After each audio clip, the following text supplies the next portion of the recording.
फिर चलते हैं अगले हिस्से की ओर, जिसको जो छठवीं पंक्ति के बाद माने दूसरा पैराग्राफ लेते हैं हम लोग। क्या बिगाड़ेगा तुम्हारा यह क्षणिक आतंक? जीवन में अगर या देश के ऊपर कुछ ऐसे आतंक की घटनाएं होती हैं, कोई भी जो क्षण भर के लिए तुम्हें दुखी कर देता है, परेशान कर देता है, लेकिन वो तुम्हारा कुछ बिगाड़ नहीं सकती है ना। आतंक की बहुत सारी देश में, कश्मीर से लेकर जम्मू में, दूसरे और प्रांतों में, असम तरफ कुछ ना कुछ ऐसी घटनाएं होती रहती हैं जिससे देश थोड़ी देर के लिए परेशान होता है, युवा वर्ग भी थोड़ी देर के लिए परेशान होता है ये, लेकिन तुम्हारा कुछ बिगाड़ नहीं समझती सकती।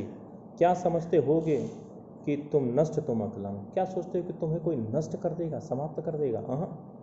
तुम तो जयी हो, तुम ताकतवर हो, बलशाली हो, क्रांतिकारी हो, महान हो, तुम्हें कोई कभी भी नष्ट नहीं कर सकता। तुम देश के लिए बलिदान होगे और अमर हो जाओगे, लेकिन तुम्हें भयभीत कोई नहीं कर सकता, तुम्हें कोई भय से नष्ट नहीं कर सकता है। इस बात का तुम ख्याल रखना। तुम निपट आतंक भी है, यह निपट आतंक भी है, भीति उत्प्रोत। जो लोग आतंक फैला रहे हैं, जो लोग देश में चारों तरफ जो है हिंसा फैला रहे हैं, आतंक फैला रहे हैं, बच्चों ये बात हमें समझ में आना चाहिए कि जो भी आतंकी लोग हैं वो डरे और सहमे लोग हैं।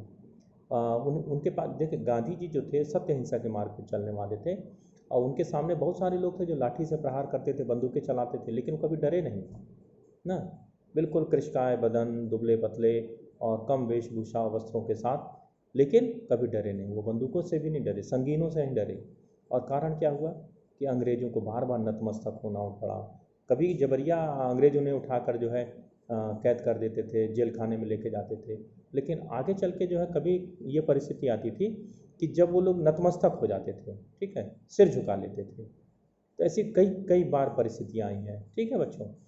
तो वही है कि जो लोग आतंक फैला रहे हैं, इसका मतलब वो है कायर हैं, वो लोग डरपोक हैं, वो लोग भयभीत हैं वो लोग। तो क्या समझते हो कि तुम नष्ट, तुम अकलंक, यह निपट आतंक भी है, भीति ओतप्रोत। भीति ना, भय से ओतप्रोत है, प्रभावित है। और तुम हो चिरंतन सभ्यता के स्रोत, अभयता के स्रोत। अब तुम अभय के स्रोत हो, निर्भयता के स्रोत हो, निडरता के स्रोत हो। तुमने लगातार लोगों में जो प्रेरणा, नई नई इच्छा शक्ति, जीवन शक्ति, नए तरह से लोगों को तुमने प्रभावित किया है। तुम कायर कभी भी नहीं हो सकते हो, डरपोक कभी भी नहीं हो सकते हो। यह क्षण को, एक क्षण को भी न सोचो कि तुम होगे नष्ट। एक क्षण के लिए भी ऐसा मत सोचो कि तुम नष्ट हो जाओगे, तुम खत्म हो जाओगे, समाप्त। कभी ऐसा मत ख्याल ले आओ। तुम अनश्वर हो, तुम्हारा भाग्य है स्पष्ट। तुम्हारा भाग्य बिल्कुल स्पष्ट है कि तुम अनश्वर हो, अमर हो, निष्कलंक हो, ठीक है। कभी भी तुम नष्ट नहीं होगे। सबकी एक उम्र होती है, एक उम्र के बाद सब खत्म होते हैं, लेकिन वही लोग हमेशा याद किए जाते हैं जिन लोगों ने देश के लिए अपनी कुर्बानी दी है, जिन लोगों ने देश के लिए काम किया है। वो अमर हो जाते, वो कभी नष्ट नहीं हो सकते, उन्हें कोई परास्त नहीं कर सकता, कोई उन्हें खत्म नहीं कर सकता, ठीक है बच्चों।